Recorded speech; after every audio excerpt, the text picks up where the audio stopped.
So welcome alumni and guests to this webinar. Here we will discuss tonight the data-driven economy. My name is Francesca Paolino. I'm currently connecting from Dubai. Here I work at Moody's as a financial analyst, and I'm the chapter leader for the Arabian Peninsula for the Bocconi alumni community. We decided to organize this webinar on this very hard topic, especially on these days. And thanks also to Bocconi and to Quick Algorithm, we gather very important people to help us to understand better this topic. The agenda of the day for this event is in fact the following one. We will start with a presentation from Professor Dirk Hovy from Bocconi University. The professor will provide us with an overview of different approaches and data-driven techniques in the e-commerce world. And afterwards, we'll join Francesca Tosi from Quick Algorithm. Francesca will explain to us what is data-driven economy and provide us also with some important examples. At the end of the presentation, we will have a good 20-30 minutes for an active Q&A session. What I will just ask to you is if you could start submitting the questions in the Zoom chat while the professor and Francesca are presenting, so it will be easier for us to sort out the questions and to try to answer to most of them after the presentation. Thank you again for being here tonight / afternoon for who is in Europe with us, and I hope you enjoyed this webinar. I leave the floor to Professor Hovy. Thank you. All right. Thank you, Francesca. Thank you, everybody, for attending. It's great to see the numbers filling up and so many people interested. Let me share my screen here. I was hoping that that works. All right. Excellent. We're in business. Good. Okay, welcome everybody. My name is Dirk Hovy. I'm an associate professor in the marketing department. My background, however, is in computer science and specifically in natural language processing. So when I was approached to talk about, the possibilities of text analysis in e-commerce, that was a good fit for me. I'm currently also the scientific director of the Data and Marketing Insights Research Unit, a new research unit at Bocconi, where this is some of our core business. So obviously this is a very large area and we don't have a lot of time. I would love to go into a lot of details, but in the interest of your time, I will try and give a broad overview. I want to start out with this statement: markets are conversations, which is already over 20 years old, but I think it's more pertinent than ever. It's actually such a prescient view of how e-commerce works today. It also has a couple of implications that I would like to talk about, namely, if we better understand conversations, and we can do that through natural language processing, then we can also better understand markets. And so what I'd like to do today is give you a brief overview of a couple of examples of techniques we can use and their applications. These are obviously taken from a wide field of possible applications, but these are all things that I have personally worked on as part of scientific research or part of projects. So let me motivate this a little bit with the vastness of text. Since you've gotten up this morning, you have read about 9,000 words. And that includes everything. The blog you read in the morning, the Medium post, the newspaper, but also ads, street signs, everything. That actually sounds impressive, and it is. And it adds up to about 200 million words over the course of your lifetime. Maybe if you're a very avid reader, you can push that a little bit, but not that much. However, that amount of text, that amount of words actually doesn't even amount to half a gigabyte of data. So a lifetime's worth of reading fits on the smallest USB stick you can find on the market today. Compare that to the amount of unstructured data that is generated every day on the web, 44 billion gigabyte. every day, and there's no sign of stopping. It's an exponential growth of 60 to 80% year on year. And a lot of that is driven by text. And a lot of that text is in formats that we can use in e-commerce. So there's reviews, there's social media, and there's newspapers. Now, the technique to leverage this information is natural language processing. And you probably have interacted with natural language processing technology today, because it is actually the cornerstone of a lot of companies and a lot of products that are out there today. And that is the driver behind the projection of NLP goods, services, and tools being worth around $5.5 billion in the next 5 years. So coming back to better understanding of conversations and markets, what exactly do I mean by better understanding conversations? There's two ways. One is we could understand more of the conversations that are happening, and some of the tools here are topic modeling, customer segmentation, and perception mapping. Or we could understand more details of individual conversations, so quantity or quality. And again, there's a range of techniques like opinion mining and customer profiling that could contribute to this understanding. Now, one of the nice tools that we have is positioning maps, where we basically make use of social media data and we get a sense of where companies are positioned in the public perception with respect to their competitors. And we can choose different axes here. For example, this is from a project where they compared esports on fun and adrenaline. And this can be useful for crossovers. For example, if a client, let's say a car company, enters the market and would like to advertise in esports, this could help them select the best game to basically advertise in. We can also use something like topic modeling, which is at this time a tried and true technique to find out what is it that people want in an existing device. So here, this is work I did with a former student where we looked at smart devices and their reviews online, tens of thousands of reviews for basically 4 different companies that offer smart devices: Amazon, Google, Apple, and Sonos.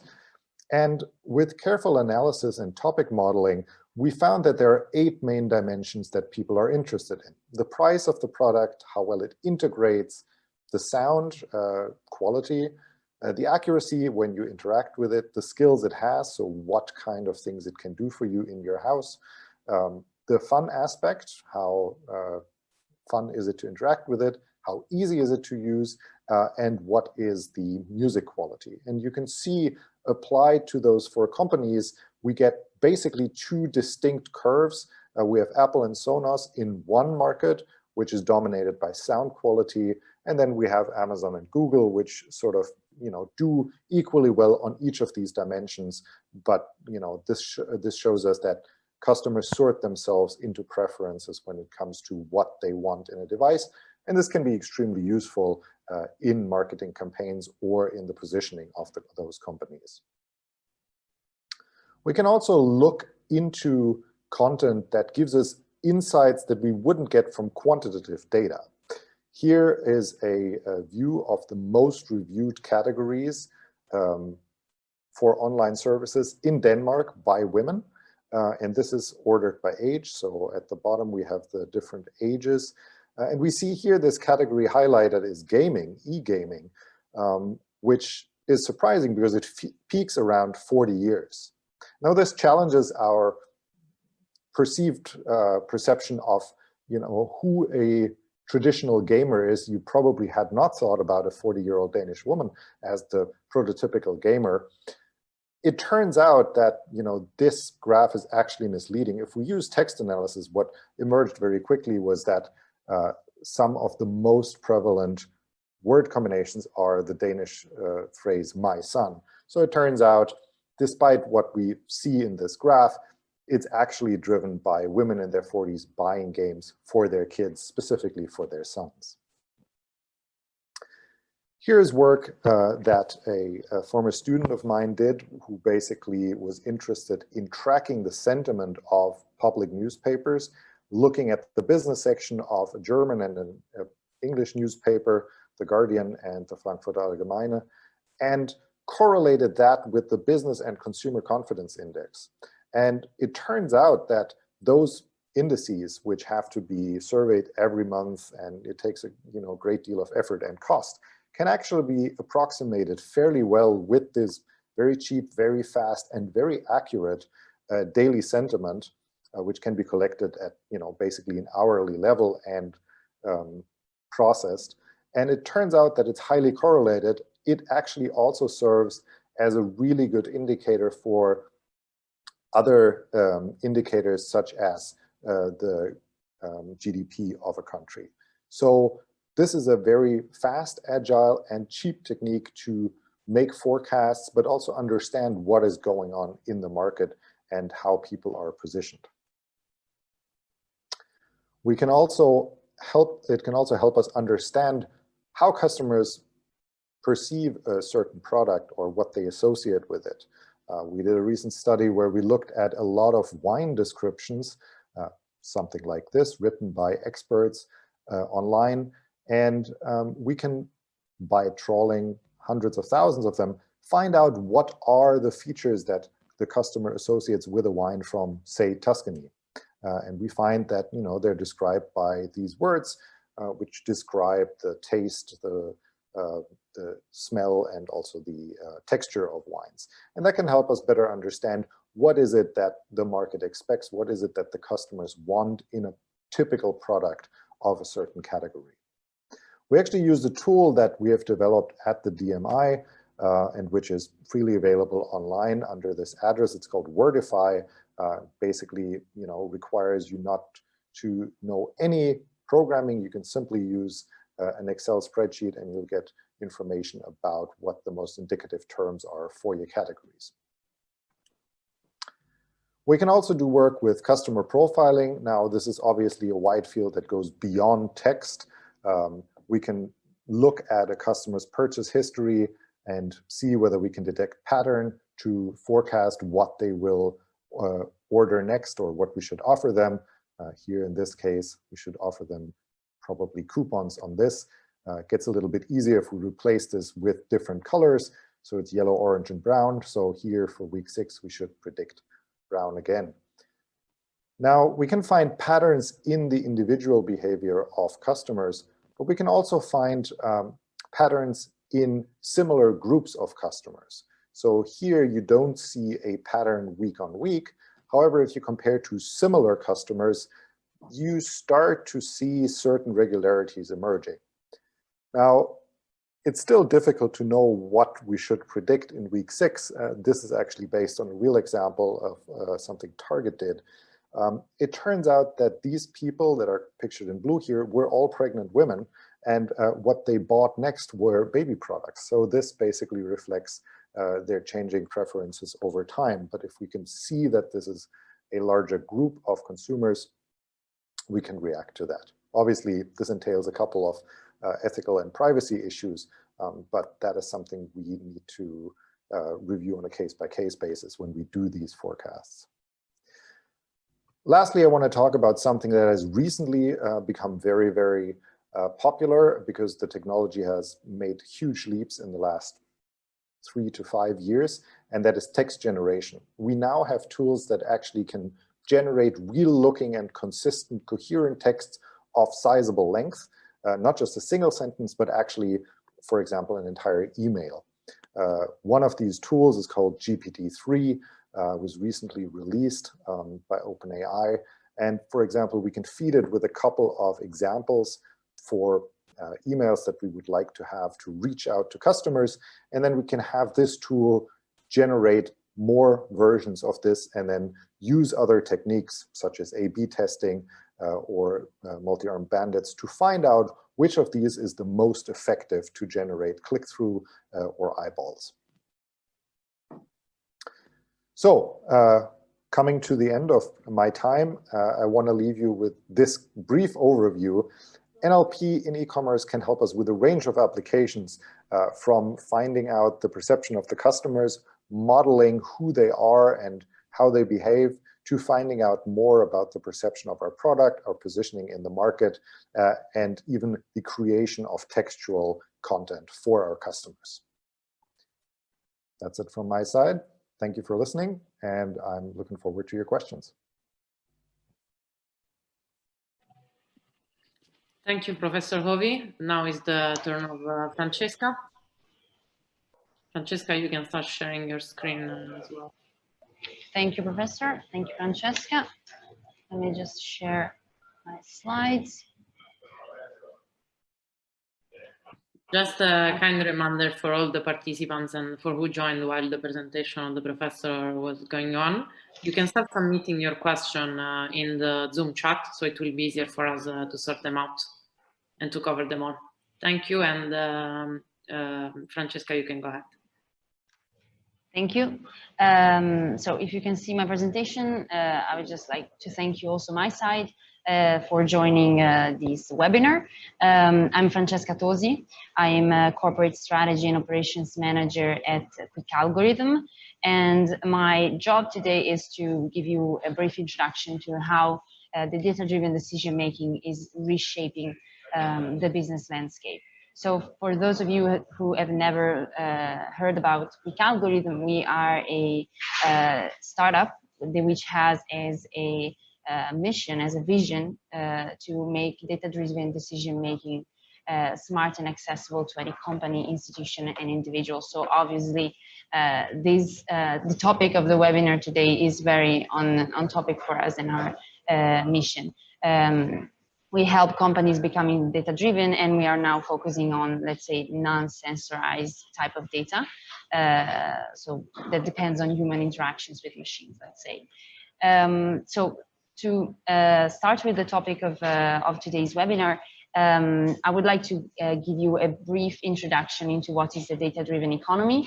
I'll try to give you examples and to be as brief as possible. Of course, we will not go into details of every specificities of this new paradigm, but I would like to leave you with at least a general idea of what we are talking about. First of all, from a historical point of view, we are now entering, even though we may not have a knowledge data, into a new economical paradigm that follows what it was known as the knowledge economy. It was mainly focused on the 20th century and was characterized by the introduction of technologies like the radio, the TV, the internet, so information technology.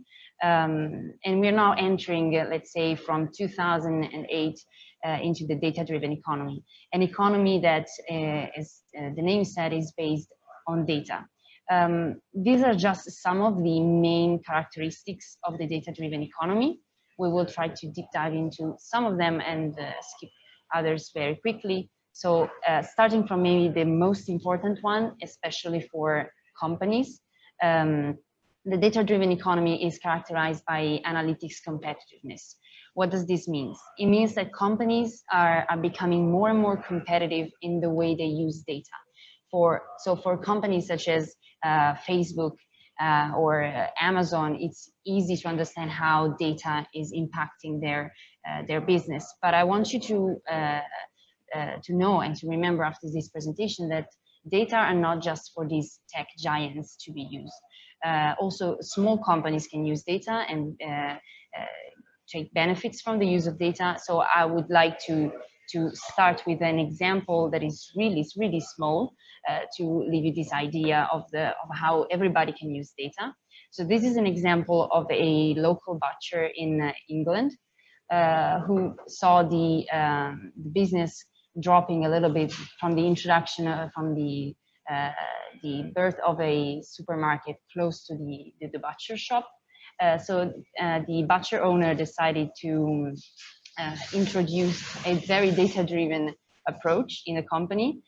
So he put sensors outside the windows his shop to track the people that were passing in front of the shop, to see how many people were passing by, how many of them were actually entering. And the idea for him was to measure the impact of window displays on sales and on the people that were actually entering the shop.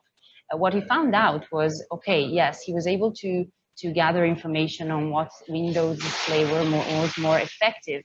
But an important thing was that he discovered that there was a lot of people coming by his shop at night, something that he never noticed because he was not there. He noticed these people passing by his shop during late night. So he found out that there was this nightclub not too far away, and people were passing by his shop to go to the nightclub. So what he did was opening the shop to sell burgers at night. And after a 6 months test, 50% of his revenues were coming from the sales that he did at night. So this is just an example to tell you that, okay, data giants exist, but data is not just for them. It's also for small businesses.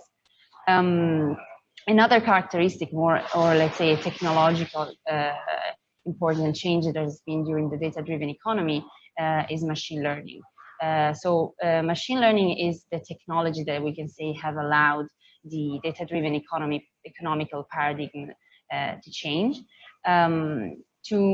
The machine learning in general, if you want a definition, is a group of algorithms that learn from data.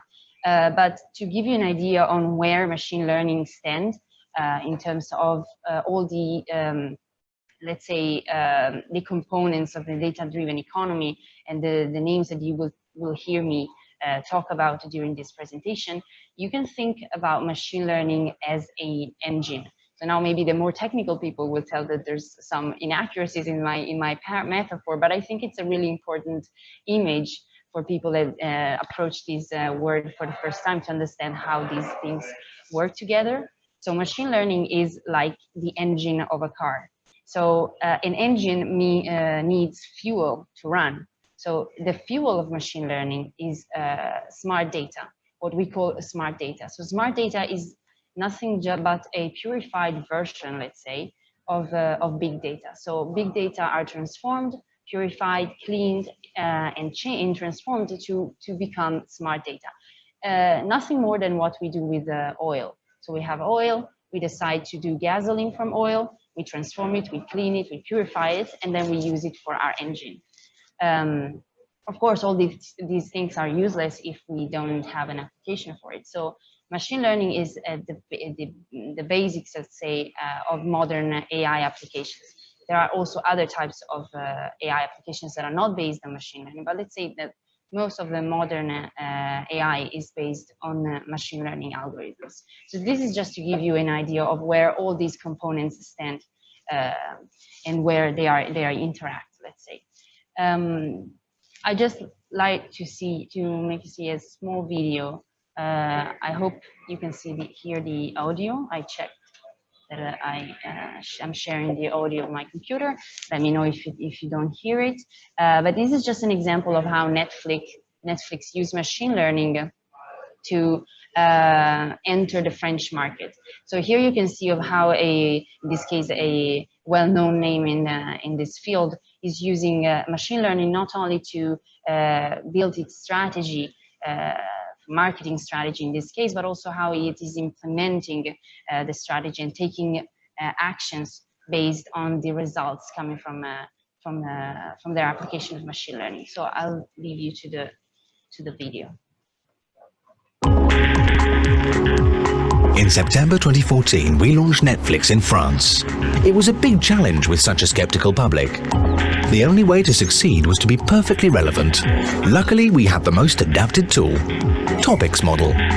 Topics Model is a natural language processing system. It can transform a mass of everyday language into significant insights to identify a brand opportunity. We use this text mining approach to analyze 2 years of digital conversations and erase irrelevant data, the surface and the noise. It processed the data into different categories of meaning, sometimes from the same source. We use machine learning to train our algorithm to get better.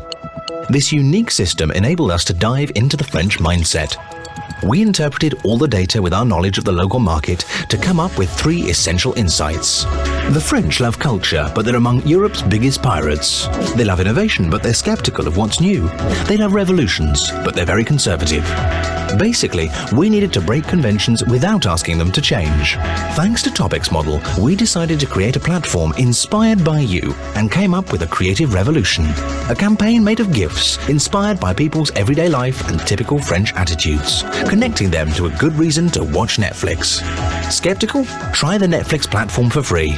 That's spoiler moment. Watch all episodes of Breaking Bad at once. Frustrated by all the waiting? Watch your favorite series instantly. Also, we use contextual data to address them real-time on more than 8,000 screens, when it rains, during the sales, or the holidays. The French identified so much with the gifts, they put their skepticism aside and started to really love the brand. The brand awareness boomed in only 3 months. All thanks to data.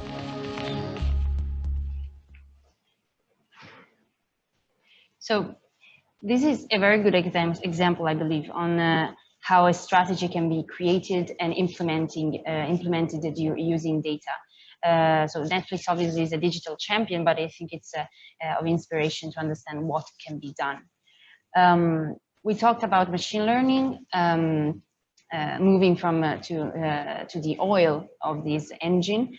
We can talk about big and smart data.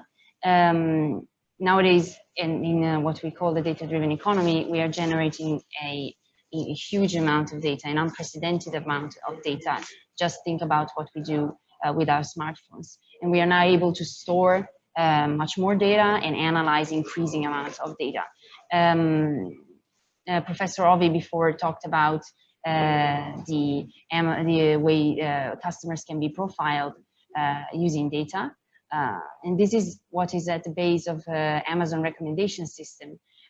So what Amazon does is basically creating a profile of the user with the data that they have of the interaction that the user have with their platform, and basically suggests new products to buy based on the data they have of the user and of people that are similar to the profile of the user. So in the case that Professor Hovy was doing before, pregnant women, or in other cases, another case could be, I don't know, male college students. So people that have a similar profile to you, that have purchased before other items, and they could be following the same path you are following.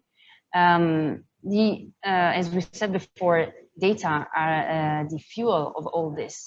And this is just an example of what can be done with data. So you will hear talking about data as the new oil also outside this presentation. The only thing that is differentiate, let's say, data from oil is that data can be used multiple times, while oil can be used just once. So with oil, you decide whether I do plastic or I do gasoline or something else. You can't use it for more than one thing. But for data, you can use it multiple times. This is an advantage, of course, but also a disadvantage because you don't have control on over the times that your data are used for. So for a different application. So you cannot gain basically nothing from the use of your personal data. So this is just to give you like the details of a bit of differences between what data is and what oil is. Of course, as for any technological revolution, the data-driven economy has also created new business opportunities, new spaces for entrepreneurship, a new form of trade. These are just some of the examples. Of course, we may think that the success of these companies are based on the internet, but we also need to remember that, okay, for example, Airbnb, the idea of renting your house when you're not there is not new. It could have come up also to a person from the 18th century. But what makes the whole difference is, okay, the use of the internet and also the use of data that puts together the demand and the offer of houses. So what is really habilitating these technologies, same for Uber and for Amazon even more, is the use of data and the new business opportunities that are coming up with the data-driven economy. This is just a small other example that it's it's called PeelPack, but it's actually Amazon. If you can see the small Amazon name also on the top left of the screen, it's basically e-commerce for medicines. Amazon decided to basically deliver medicines to people that need them, so that they don't have to remember to determine if they're going to live with the medicines they have in-house, remember to go to the pharmacy and so on. They will just receive a whole pack of these pills scheduled already on for day, time, etc., etc. So this is the e-commerce for medicines, and this is also due to the power of data, because they have all these personal data available that they can use to give us more and more personalized services.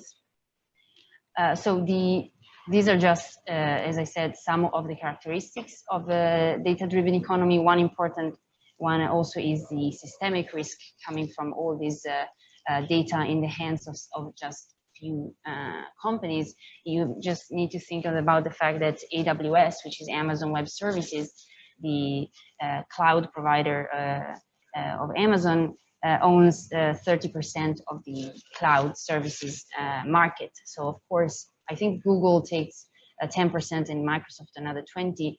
Of course, this means that if one of these companies, hope not, but sometime will have a problem, the same that happened with the 2008 crisis will happen again in another setting. Of course, this is a systemic risk. We cannot do much about it, but it's important to have it in mind. The benefits of being a data-driven company are many, as you can see from the examples I did before.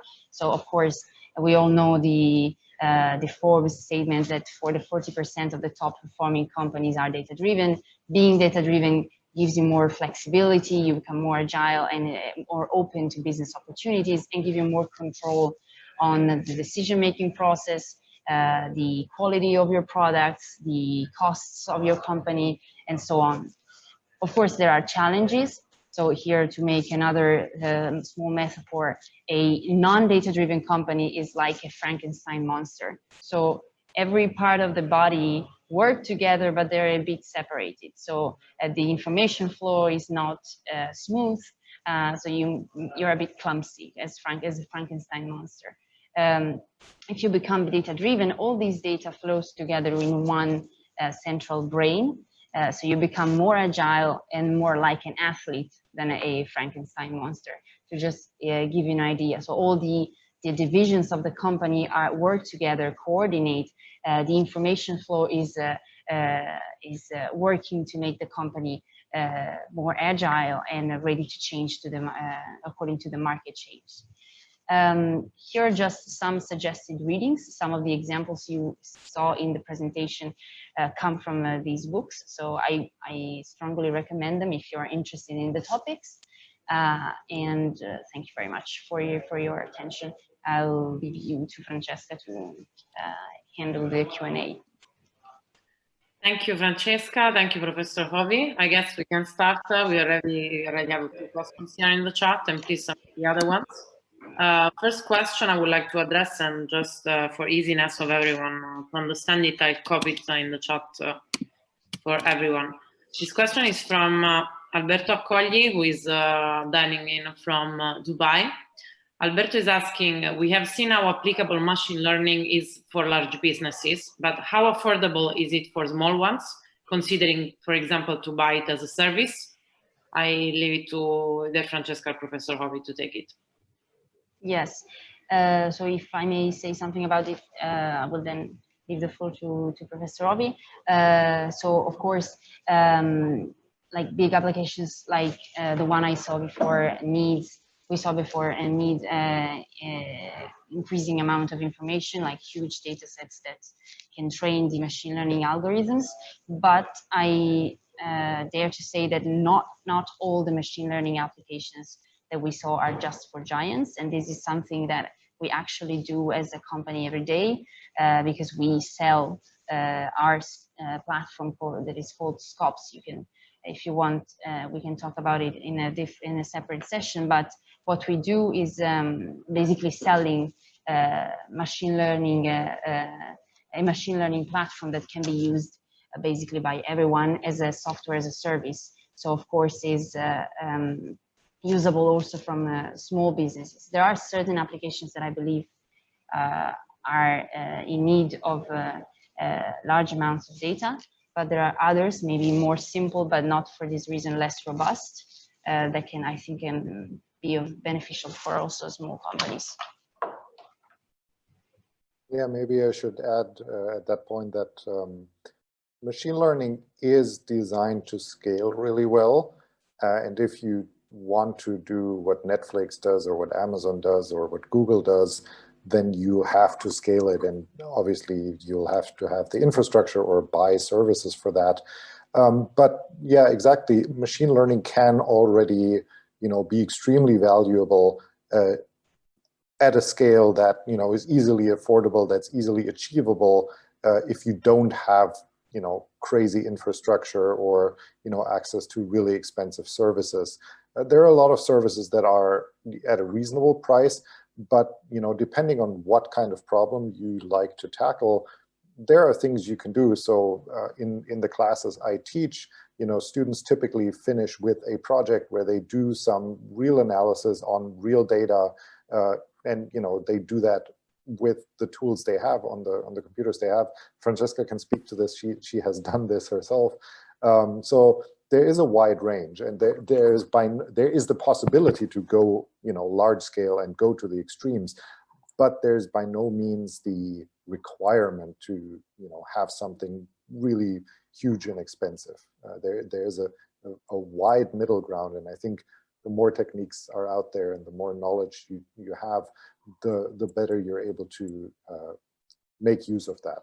Obviously, I should say there is a lower end. So if you only have like 10 examples, 10 conversations that you're monitoring, you might not get a lot of mileage out of machine learning solutions.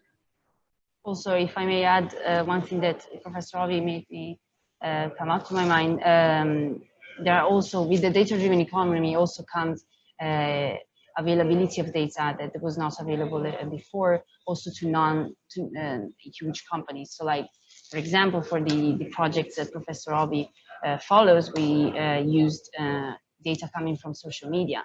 And those data are not available just to big companies, but to everybody. So like I don't know if you were talking about specific applications of machine learning, but if you think about applications that include like marketing or social media analytics, that's, for example, something that you can find the data yourself without having internal huge data sets, let's say.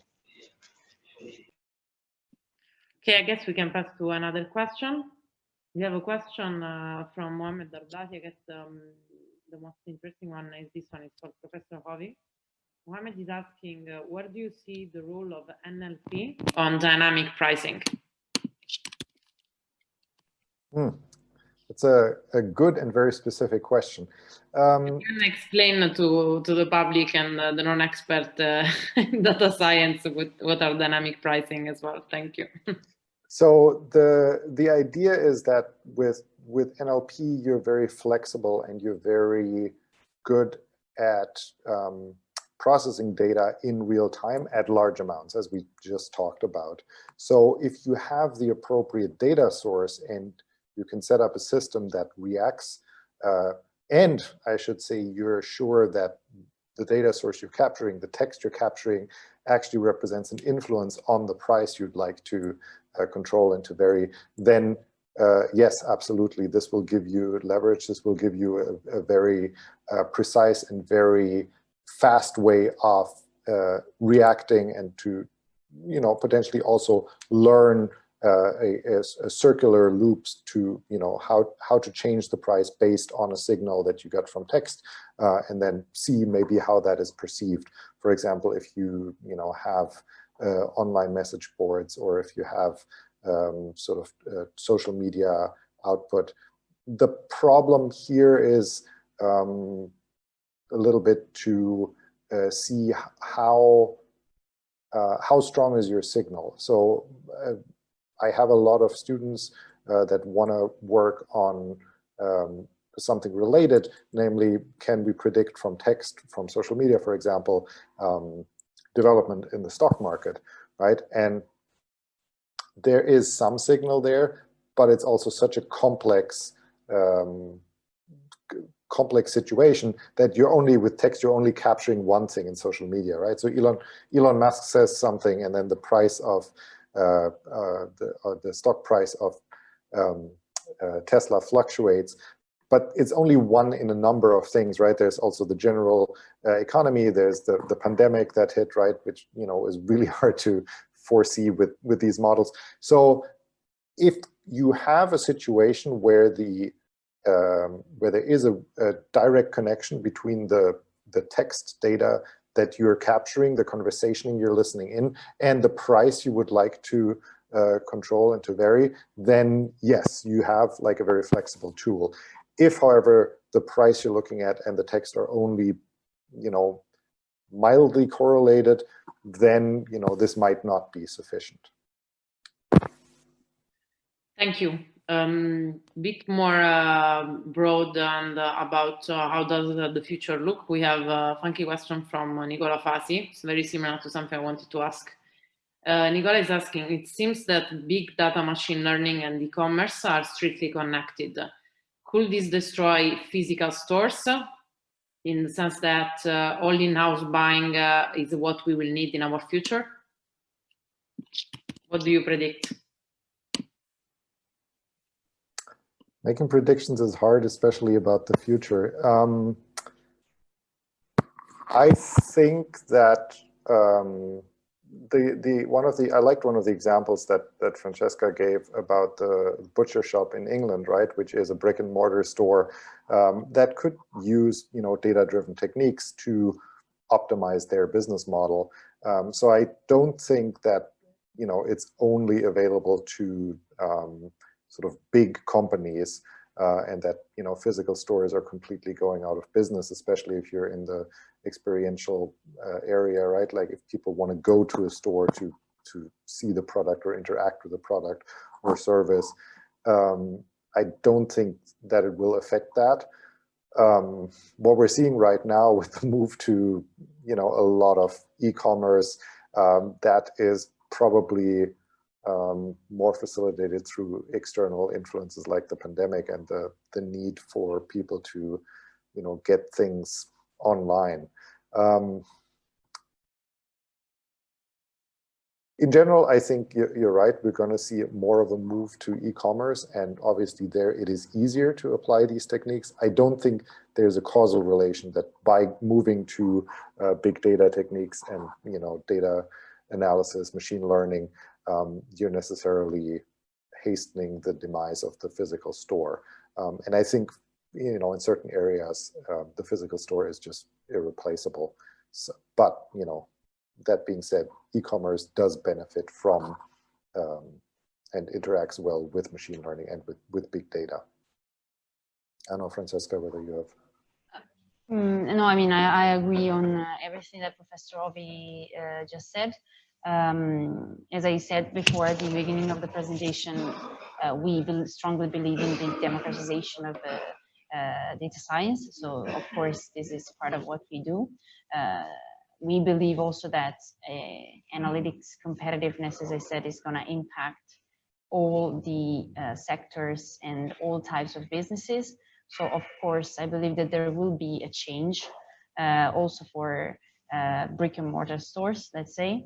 So, yeah, I believe that they will need to somehow adapt to the new economical paradigm. But I also, it's also difficult to predict what the future will be. As we've seen in recent months, we are always surprised by the future. So yeah, this is more or less.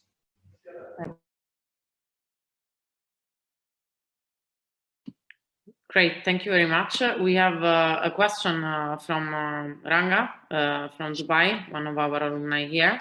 I'm going to paste it here and read it. I know, knowing him well, this is specific to what it reflects to his sector.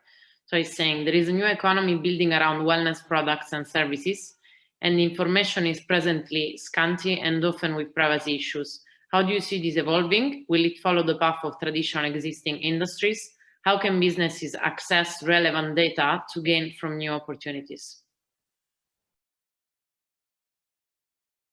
See if I can go first. Is just okay. We had experience with this sector because some of our clients work in this industry, and yes, it's very difficult to gain all the information you need. It's not like other sectors in which you basically have everything you want just with the consent of the company.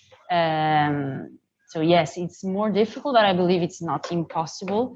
There are many interesting applications in the wellness and also healthcare sector, both for NLP also. We may talk about like that for like 2 hours, and for other types of machine learning applications. I belive, of course, there are more barriers because there are more privacy issues.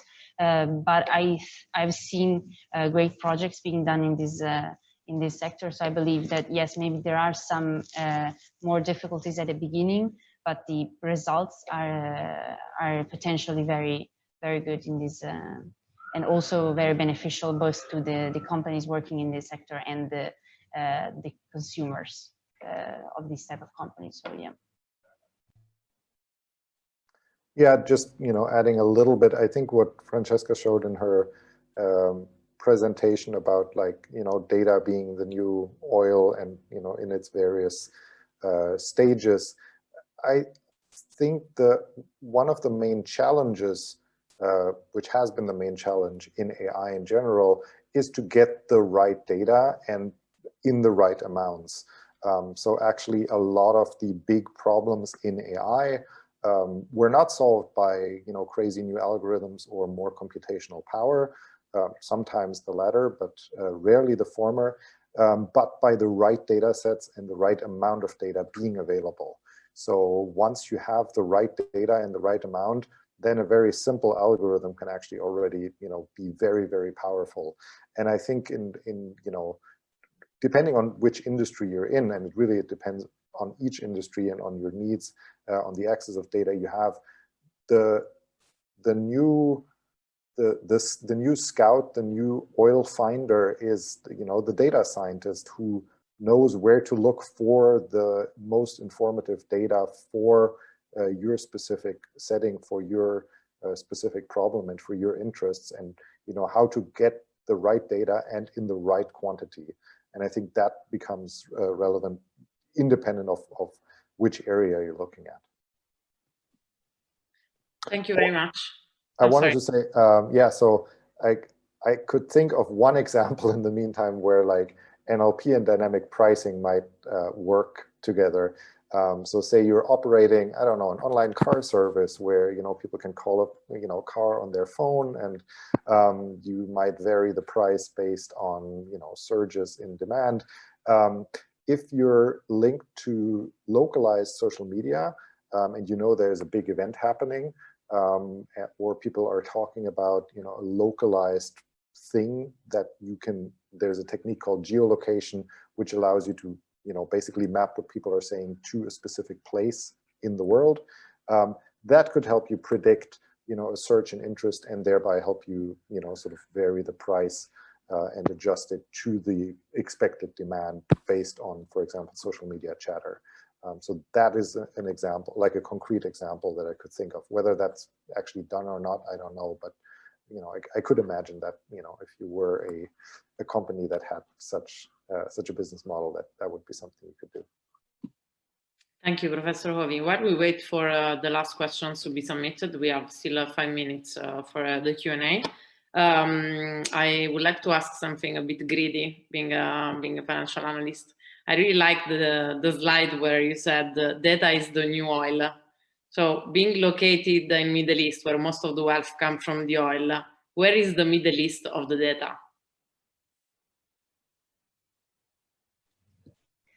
difficult question. I see your point coming from a financial analyst and from the Middle East. As we said before, there are some tech giants that are exploiting. Might also not be geographical, Francesca. No, I know. No, I mean, if I had to find like companies that could represent the Middle East in this new economical paradigm, are the ones that we saw before together. So like these big tech giants that are exploiting huge amounts of data. As I've said before, maybe it's less known that the, let's say, retail part of the business, but Amazon is a giant in providing cloud services. And this is extraordinarily powerful for a single company to have these huge amounts of information, not only on the consumers thanks to its B2C, let's say, business, but also increasing amounts of information on companies thanks to the cloud services that Amazon provides. So if I had to find the Middle East of the data-driven economy, which surely lands on those tech giants that we saw before, but in this case, I believe that there's a difference. Of course, you can have oil, in like true oil, only if you have land that is landing on in oil, like the Middle East. But as we said before, data is not restricted to only a geographical place or a few names, big names like those we saw before. So we can all exploit our small share of oil, or small share of data. So I think it's more democratic than the traditional oil. So yeah, that's more or less my my answer to your tricky questions. Well, so I would say since oil is a naturally occurring resource, I think the big sources of resource is, you know, right now the internet, and you know, it will be for a while. But there are really surprising sources if you look of naturally occurring data in large quantities, and you know, as time goes on, we discover more and more of them. And as we, you know, move into like more and more neural network models, it actually doesn't matter what the source is. You don't need a different architecture, model architecture, a different, you know, specialized architecture to deal with text, video, sound, images. It's all, you know, like the same class of models can be applied to any input. And like I said, there's now, you know, 44 billion gigabyte of new data each day. If you find a well, and if you tap into that, and you know, you find the well that best produces for you, I think it will be somewhere on the internet, social media, search logs, but there's also, you know, information of like cell phone, you know, movement data, connection data, IP addresses. There's a wealth of information, YouTube videos, that, you know, are still remaining largely untapped. So I think we haven't even seen, you know, the oil gold rush on data yet. I think we're only just starting now. Great. I guess we have just the last 2-3 minutes of the event, and before thanking you, I would like to ask the last question, which is about what's happening in these days. What is your perception of the role of data in the e-commerce world pre and during the pandemic? How are you seeing this influencing your forecast? So I'd like to start with saying that, you know, something like the pandemic is, we talked a little bit about it before, a black swan event, which, you know, would be really hard to predict and forecast in your models.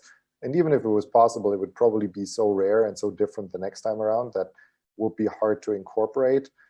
I think it, as hard and as terrible as it has been economically, financially, and for public health, it has, as a side effect, generated a wealth of new and informative data, and it has moved a lot of people online and opened up an online market that didn't exist before. There was recently a report that the amount of customers in Italy for Amazon has grown by I don't know like how many magnitudes from before. It was a very brick and mortar, local based economy, a market where people would go to the butcher shop around the corner, would go to the tailor, would go to the hardware store, and where the pandemic, taking that away, has opened a market for e-commerce, for specifically for Amazon, but it has also sort of introduced people to different models, to like food delivery, to other things that are more online based. This goes a little bit back to the question of what that means for physical stores, and that is a different question. But I think the pandemic has had such an impact in every direction and in every area that what we see before and after is not the same. This is a fundamental difference in our lives, and also in e-commerce, in the way we process data, in the way we see demand, in the way we see e-commerce being done, and also in the kinds of data we have access to, in the kinds of models that suddenly become viable and interesting. Yes, if I may add something, yeah, we have really assisted with increasing attention to these topics, I believe, from any type of company, also those that were more traditional and that wouldn't even consider machine learning applications before. The pandemic has surely impacted all type of businesses. For sure, e-commerce has seen this even more than other type of sectors. But we just, for example, had a client in the industrial sector that had a difference in the way that the air conditioning in their plants was working because of COVID. So it's really like specific, and you wouldn't even think about it. But every sector has been impacted by the pandemic. So, and it also doesn't mean that we couldn't predict it, and it's useless probably to consider such rare events in your machine learning algorithms, but it doesn't mean that you have to throw away everything you've done. We know that machine learning learned from data, so in many cases the data we are talking about are historical data. Of course, there's been such a shift from when the pandemic started that you may think that, okay, everything we have collected before doesn't make sense anymore, because now we're talking about a completely different situation. But there are ways in which you can consider the data before and post-COVID with different, let's say, weights in your machine learning algorithms. So this is, for example, something we did for that company. So like considering the historical data, but giving them different weights. And this is something that for sure you can do also for e-commerce applications. But really the effects of the pandemic have been the most, let's say, weird and unexpected in any sector, any division of the company, in any aspect of everyone's life, I believe. Definitely. And hopefully next event will be live. Let's see, where do we go with this? I guess we are at the end of the time that we booked for this slot. I would like to thank you everyone for joining us. It has been a great session, and mostly Professor Hovy and Francesca for having provided us with such very good and interesting content today. And Maya from Bocconi Alumni to help us putting everything together. Thank you, everyone, and hopefully let's meet soon or meet soon on these applications. Thank you very much. Thank you very much. Thank you. Have a good night. Thank you, everybody.